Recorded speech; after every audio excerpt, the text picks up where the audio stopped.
The following is an America Matters media production. The views expressed do not necessarily represent those of the station or its advertisers, although we think they should. But that's the opinion of America Matters Media.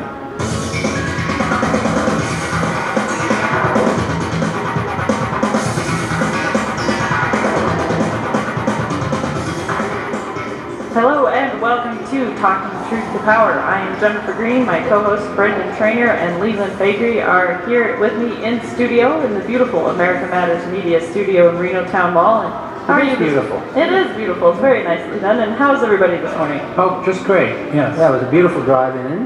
The Washoe Valley was very nice. Oh, that's a beautiful drive. Still a lot of color, even though we're losing a lot of it at the same time.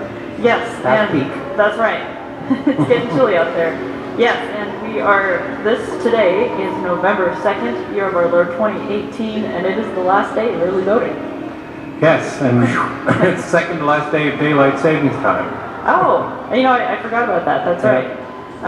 That reminds me, last year I was discussing, I wanted to start a campaign, and the hashtag was going to be Sleep Matters, because I read some studies where they said that in the fall, or in the spring, when we spring forward and you lose an hour, there's actually more heart attacks because people are sleep deprived. And then when we gain an hour, it's the reverse. We have fewer incidents of heart issues because people get more sleep. So sleep matters. And I was going to launch this campaign to get rid of daylight savings time. Exactly. Well, there's an initiative in the California ballot, isn't there? I do not know. I think so. Okay. But most heart attacks occur in the early morning hours. I did not know that. Yeah. It's interesting, and I found that really amazing. And sleep is very important to health. So I think that we could maybe start a campaign if we had lots of time and money. Yeah. If time and money were no option. Yes. If only. If only. And yes, so today is the last day of early voting. There's early voting going on here at Reno Town Mall, and I'm going to go out and vote right after this because the time has just been flying and I did not realize this is the last day of early voting. So I'm going to be going out there and voting right after this. And does anybody have any opinions they'd like to share regarding the ballot questions or people on the ballot? We've been talking about several of the ballot questions. Some of them are going to be controversial for conservatives in our audience. For example, we are kind of skeptical about the question 1, the victim ballot.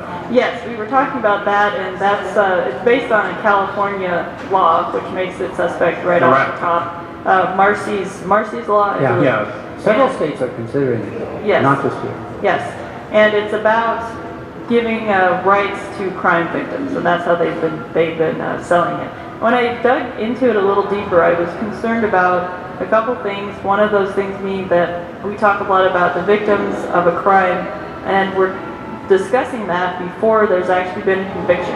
And so in this country, we're supposed to be innocent until proven guilty.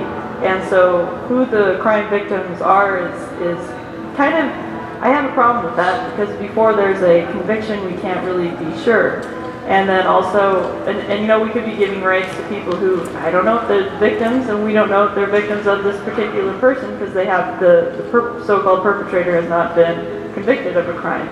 And then also the language is very vague about who the victims are. It was victims of crimes and people who were hurt by this crime. And that's very vague. It could be expanded to include a whole bunch of people depending on the crime.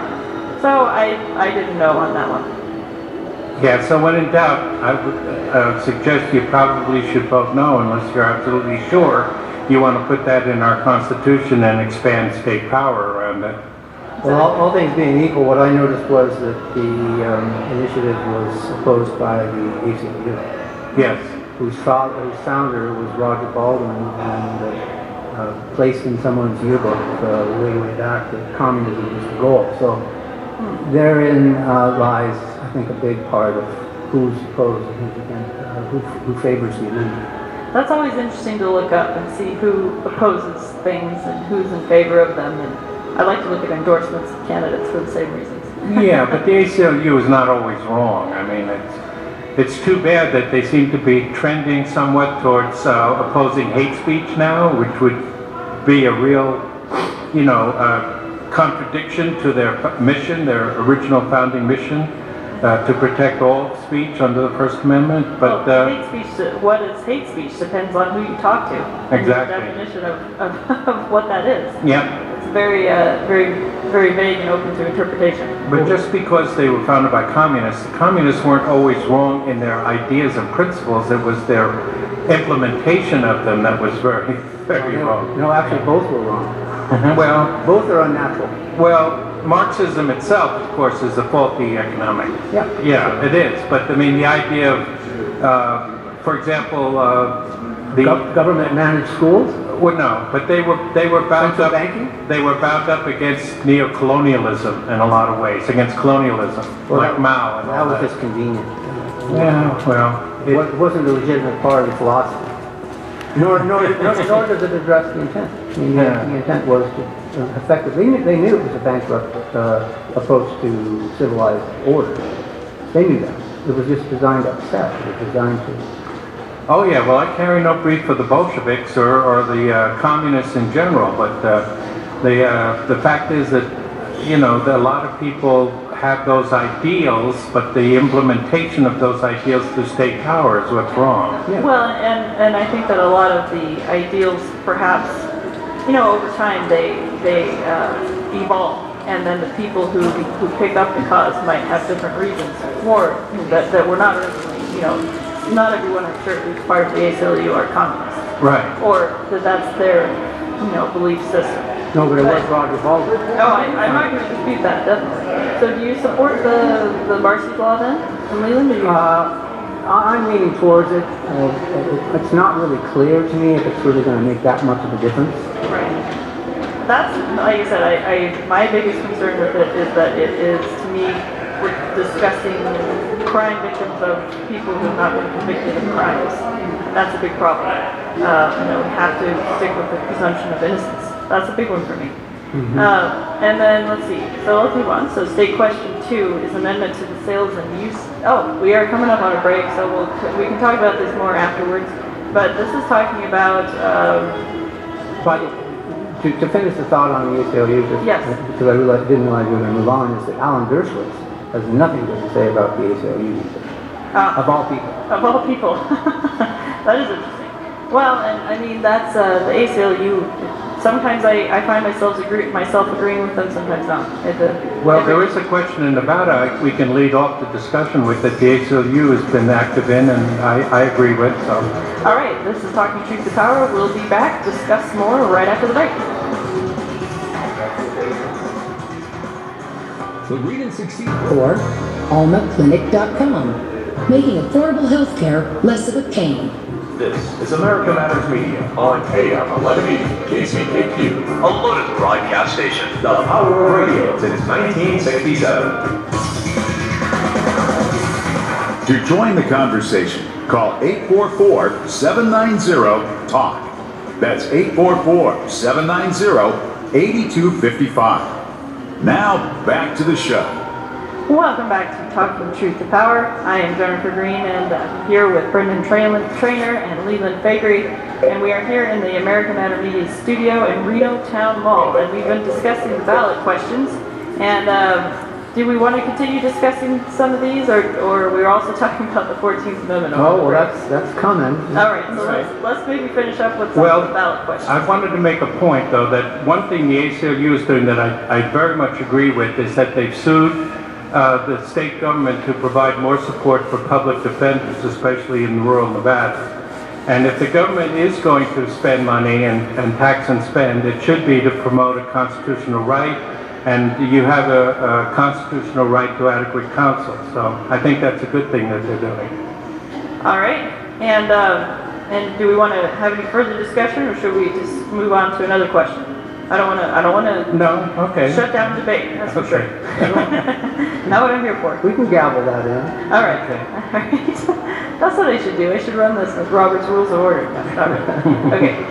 So state question 2, amendment to the Sales and Use Tax Act of 1985, and this has to do with exempting taxes on feminine hygiene products. And I was coming down with a yes on this one because I'm generally speaking opposed to taxes in general. The taxation is theft idea. But I was having a discussion with my husband. We were talking about how this gives an exemption to a feminine product, and so it gives a special treatment to feminine products versus products for men or other groups. So, what do you guys think about this? Throw that out there. I'm with you 100%. So you're going to be voting. What do you think that It seems to apply uniquely to that gender. right, and that therefore it's not equal under the law. Right. Okay. But do you have an opinion on this one, Brendan? Not a strong one, no. Yeah. Like I said, I have a hard time with it because I want to eliminate taxes wherever possible. But then the equal treatment under the law is a compelling argument there.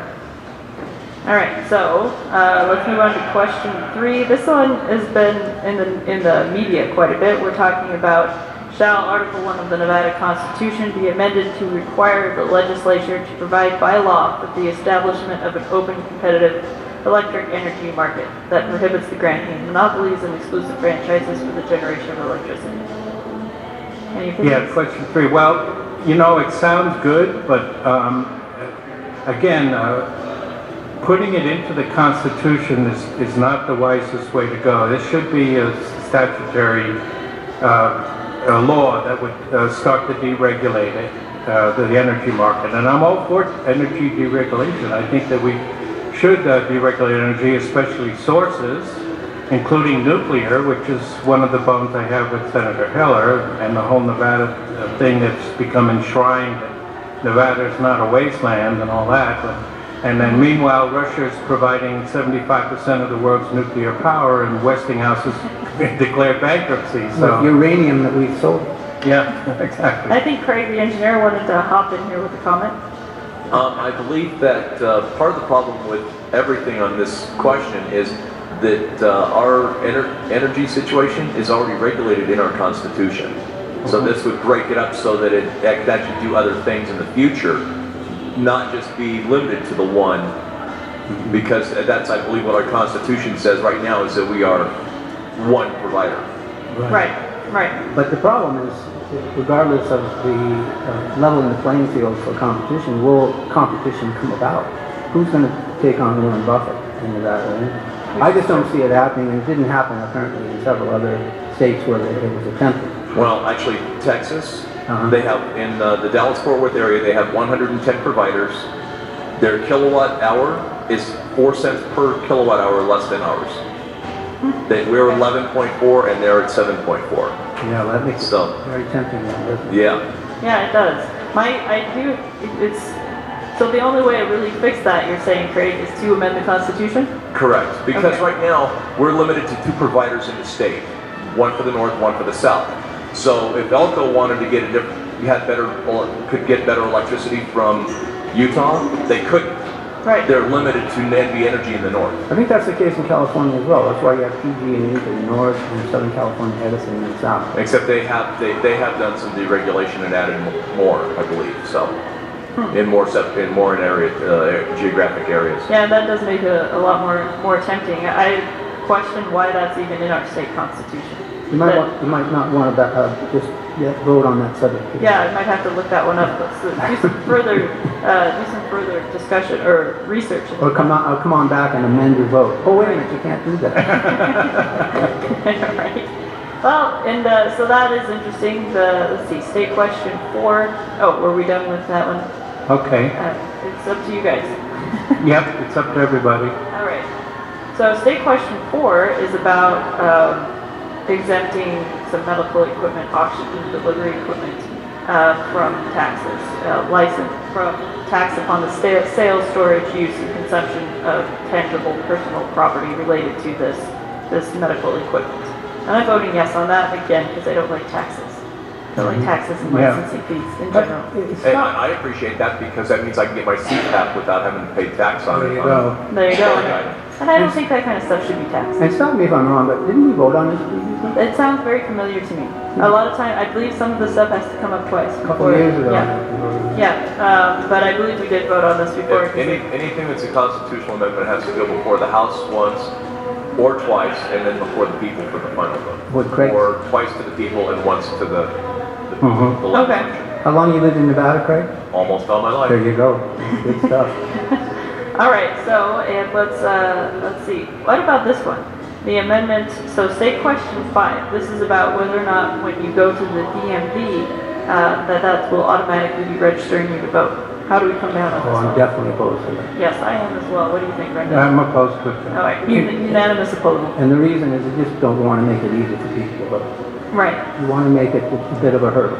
Well, and it's goes back to our concern about only citizens voting, and it's well known that you can go get identification cards from our state DMV and not be a citizen. Yep. Governor Sandoval changed that. Yeah, so that's why they have to keep saying there's ironclad provisions.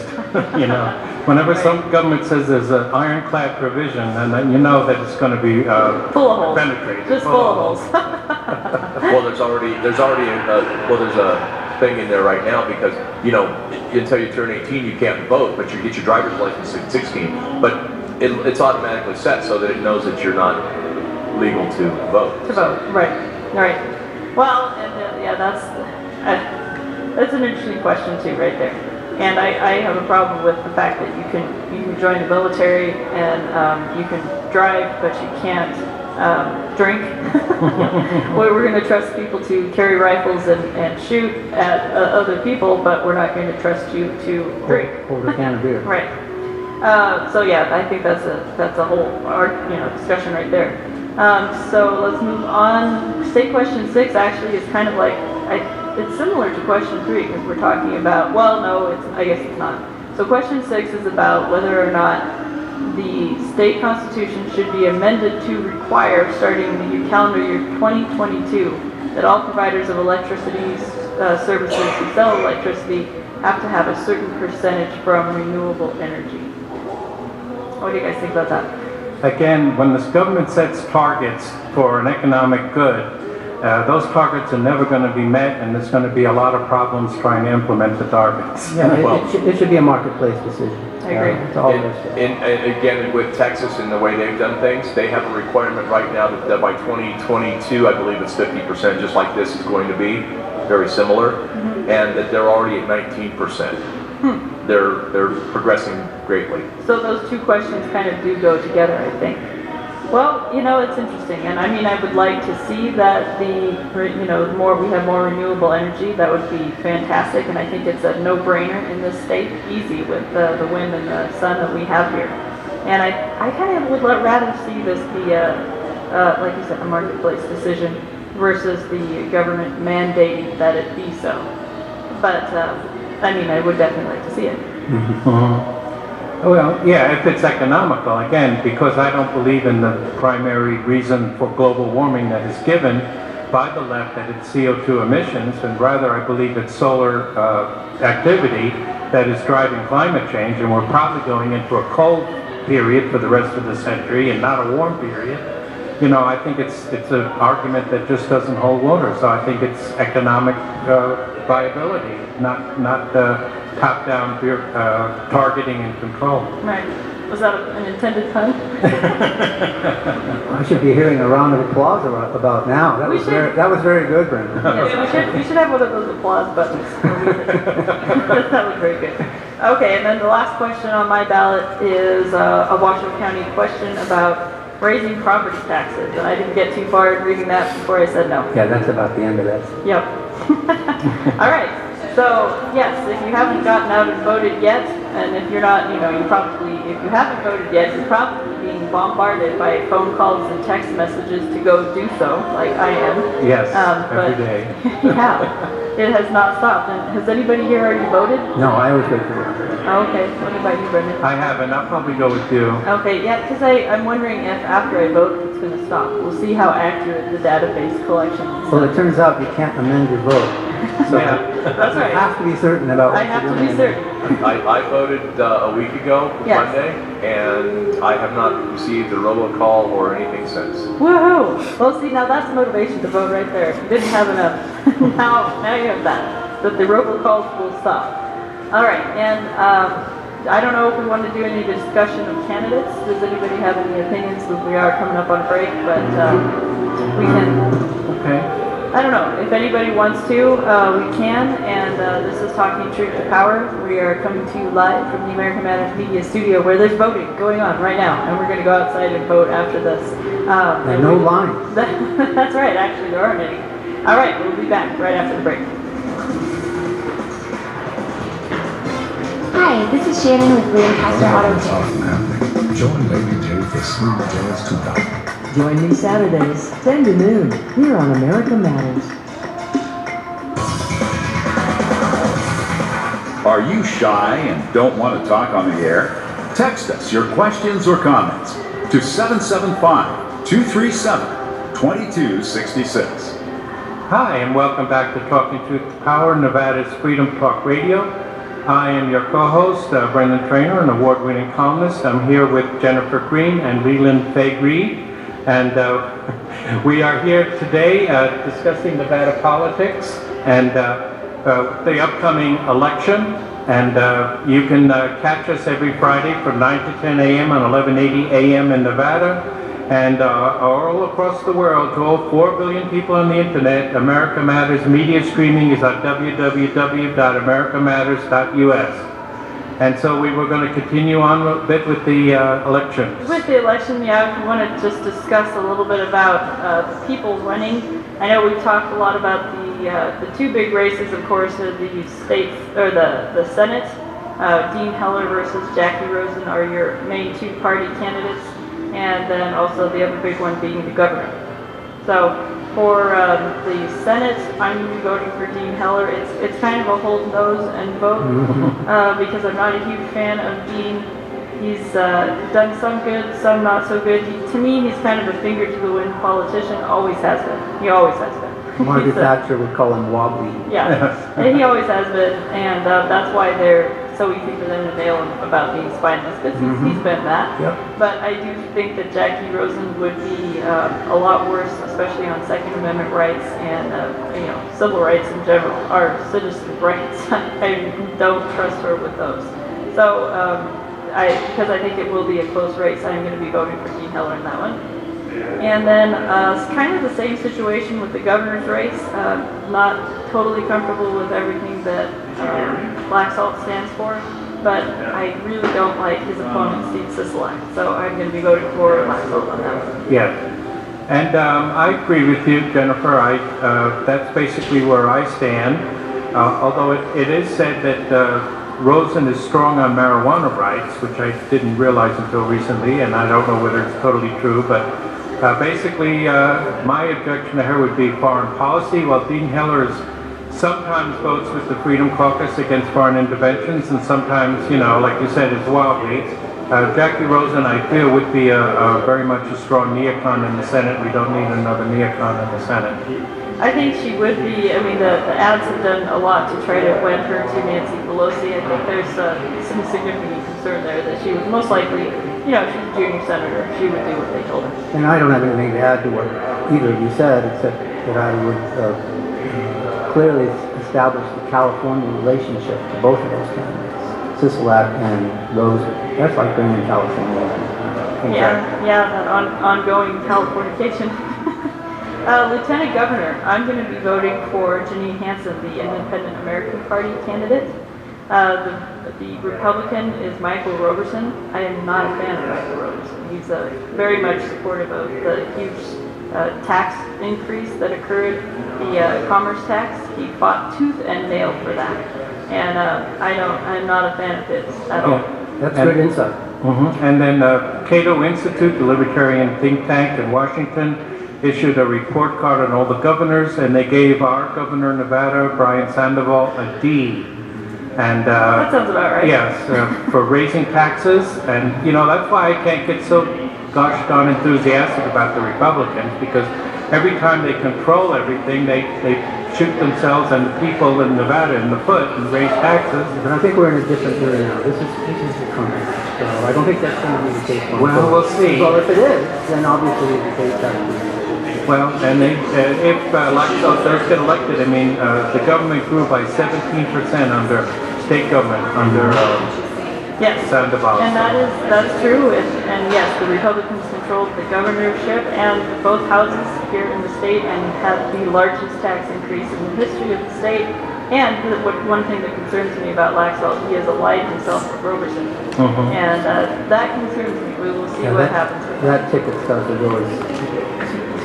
You can't be too careful who you align yourself with. Who's his opponent then, Roberson? Roberson, so the Democrat is Kate Marshall. And there's no other candidate? Well, I'm voting for Janine Hansen, the IAP. Oh, well, there you go. Yeah. And I mean, Janine Hansen is well known. She's down there at the state legislature all the time.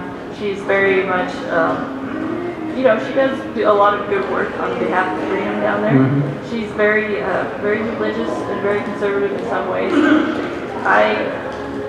We were frustrated with the IAP folks during the Ron Paul era because we reached out to them because they're very much into freedom in a lot of ways and they align ideologically with a lot of what Ron Paul stood for. And we asked them to switch their registration and vote for Ron Paul in the primaries and then switch back to IAP. Right, which I've done dozens of times. Right, and Janine Hansen actively went around and told people to not do that. See, that's Distressed by that. Like, come on, help us out here. We're trying to work for freedom. But I am going to vote for her because, like I said, very much am not a fan of the Republican running. I don't think you can do any harm there. It's a lieutenant governor spot. Right. What are the chances? Right. I agree. Secretary of State, the incumbent is Barbara Sagowski. I'm going to be voting for her. I don't have any real issues with the work she's done in the past. Okay. She's a nice lady. I've met her. And like I said, I think she's done a pretty decent job. State Treasurer, so this was, the Republican is Bob Beard. Bob Beard, yes, who gambled our state convention closed in 2008, was part of the shutdown of the Ron Paul votes. And I can't vote for him. No, all right. Can't do it. He is a fiscal conservative. He is. And so again, he is, but he's also proven under pressure he will do what he's told by his party bosses. Party above all else. So I have to vote for none of these candidates on at least one of these. So that's going to be it. Okay. I don't think you'll do any harm there either. Right. State Controller, I'm going to be voting for Ron Knecht. Enthusiastically voting for Ron Knecht. He's a good man. He was one of the main drivers behind opposing Governor Sandoval and the commerce tax increase. He and the guy who ran for governor who lost to Adam Laxalt in the primary, his name escapes me at the moment. I know who you mean, but his name also escapes me. Good man. He and Ron Knecht together were opposing the governor. They were two lone voices out there standing against taxes and had an alternative plan. Ron Knecht, so he has my vote. Attorney General, I'm going to be voting Republican on this one, Wes Duncan. He's got some endorsements I think he'll be probably pretty fun. For what I've just seen some discussion of him by people I know on Facebook. He seems like a relatively solid person. This one is kind of a funny one. County Assessor. Michael Clark is the Republican. Chip Evans is the Democrat. Now, Brendan, do you remember Chip Evans? He used to have the show right in front of ours. Oh, okay. He's a nice guy. He's a big Democrat, though. A big Bernie Sanders fan. Okay. But, yes, I know who you mean. Yes. Now, the reason I voted for Chip rather than Mike is Mike has a big conflict of interest. Mike is a realtor, owns as a appraising company and 3 different businesses associated with realtor, and then he becomes the county assessor. Yeah. That's, to me, a major conflict of interest. Well, and to me, I think I might actually vote for Chip as well, because I believe, as much as I disagree with him on a lot of issues, he's an honest guy, and he was upfront about what he believes and tell it to you straight what he thought. And in county assessor, I think that's fine. Did Chip make that point about his opponent, Craig? But what also Mike Clark's employees have already said is Mike is rarely ever in the office. He's managing his 3 other businesses and barely ever in the office. That does kind of raise some questions. No. All right. Any other strong opinions? So, well, we certainly are opposed to raising property taxes, but the assessor occasionally has a role to do. I know one reason why I had to leave the Libertarian Party position that I had was because we had an assessor in in Lake Tahoe, Incline Village, that decided at the last minute to run as a libertarian, and I got him on the ballot with Juanita Clark at the last minute, which we had already passed bylaws against putting people on the ballot that weren't nominated for the convention. But it was his vote opposing taxes in Incline Village that actually kept the Libertarian Party on the ballot. So, okay. So that's something to take into sometimes you have to break an egg and make an omelet. Hopefully. Let's see, the other big races I'm going to skip ahead a little bit are the sheriff and the mayor. Any opinions on those? Well, you know, I'm going to vote for our friend Lofton, right? Lorton. Eddie Lorton. Yeah, so am I. Yeah. I'm not impressed with the job Hillary has done. She's been in there a long time. Come on, let's put somebody else in there. That's a familiar song. And then on sheriff, I think I'm going to be voting for Heidi Howe. I looked, and my reason for that is that I was looking into Darren Balin, and he is endorsed by Mike Haley, who was a previous sheriff, not the one immediately preceding, but a previous sheriff who was very much in favor of federal government intervention in our county, which I have a big problem with. So I'm going to be voting for Heidi Howe. Okay. Heidi it is. All right, so this is the big day, last day of early voting. So if you don't want to have to stand in line on the actual election day, today is your last day to do that. And there's all kinds of voting places all over the place, and you can look those up on the down here in Reno Town Mall. Yes, and your co-hosts will be placing their votes right after this. At least Brendan. At least two of them, yeah. I think Leland is going to hold out. Do you actually vote on the election day? Is I that do. your tradition? I do. I like going in on the day and standing in line with my community that I live in. Yeah. That's part of it. We were doing that until my family moved out to Palomino Valley, and our polling place was over an hour away. And thought, okay, we're not doing this again. And it was an hour there and an hour back, and so after that we decided to do early voting, and I've done that ever since. It's just so convenient. That's I think a good thing that they've made it so convenient. All right, well, we still have to discuss the 14th Amendment, so we'll save the final segment for that. This is Talking Truth to Power. We will be back right after the break. Nevada's veterans face a growing challenge of higher home prices. This is America Matters Media on AM 1180 KCKQ, a local broadcast station. The Power Radio since 1967. Want to expand your advertising dollars? Sponsor this or any America Matters program by calling 775-827-8900, extension 2. And that is an excellent segue into, I wanted to give a shout out to our sponsors here to Talking Truth to Power. I would like to thank Reno Computer Services, a locally owned and operated computer service business. So anything you need done for your computer that needs to be fixed or set up or backed up, they can help you with that. Again, that's Reno Computer Services. You can find them online at renocomputerservices.com. You can also give them a call,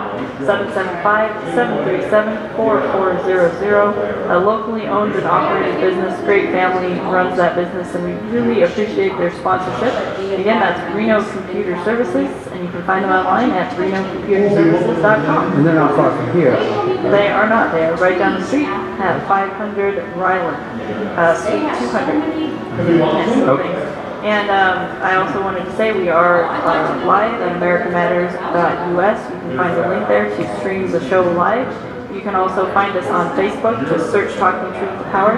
And we post interesting links and photos and videos and stuff like that. So if you'd like to see what we're talking about, you can find us on Facebook, Talking Truth to Power. All right, so we wanted to discuss the 14th Amendment. Yes, the 14th Amendment to the Constitution is being discussed a lot because we're talking about citizens and immigrants, and I will just start off by reading. So this is Section 1, Amendment 14 to the Constitution. All persons born or naturalized in the United States and subject to the jurisdiction thereof are citizens of the United States and of the state wherein they reside. All right. I think that's actually the part that's in Subject to question, right? the clause subject to the jurisdiction thereof is the contended clause. All right. And Senator Howard, who introduced the amendment, said this about the amendment. And this is a direct quote from, I know where Brendan's going with this, but this is important. He said, this amendment which I have offered is simply declaratory of what I regard as the law of the land already, that every person born within the limits of the United States and subject to their jurisdiction is by virtue of natural law, and natural law as citizens of the United States. This will not, of course, include persons born in the United States who are foreigners, aliens, or who belong to the families of ambassadors or foreign ministers accredited to the government of the United States, but will include every other class of person. Well, according to Bruce Fine, and he has an article in this, it's online at the American Conservative, that's not actually the quote. He is contending that lecturer and research fellow Michael Anton fudged the quote and added an or that was not in the original quote. He's saying that, he said, Mr. Anton deceitfully adds an or to the sentence to make it read foreigners, aliens, or who belong to the families of ambassadors or foreign ministers. So foreigners and aliens without the or really refers to what is the consensus and has been for, Yeah, but for how long has that been? It has never been officially declared. The question has never come up directly to the Supreme Court, but it has been the consensus of scholars that subject to the jurisdiction thereof just simply means that would exclude the children of diplomats born in the United States because they're subject to the laws of their own country, and the consulate is actually a foreign jurisdiction. And the actual invading armies that are subject to the Geneva Convention and other international laws of warfare are not subject to the jurisdiction of the United States. But the mere fact that Donald Trump is deporting people constantly would seem to me to indicate that they're subject to the jurisdiction of the United States, because we're rounding them up and deporting them under our laws. I think you're inverting the definition. He's deporting them because they have no legal basis to be here. But so they're not subject to our law. That's why he's sending them back. If you cross the border illegally, it's a civil offense. It is not a criminal act. It is tantamount to a traffic ticket. And only if you are deported and then come back does it become a possible felony. But the first initial crossing of the border is merely a civil offense. And the Supreme Court has ruled on tangential issues. They have ruled that illegal immigrants, illegal aliens, I have no problem with using illegal aliens. And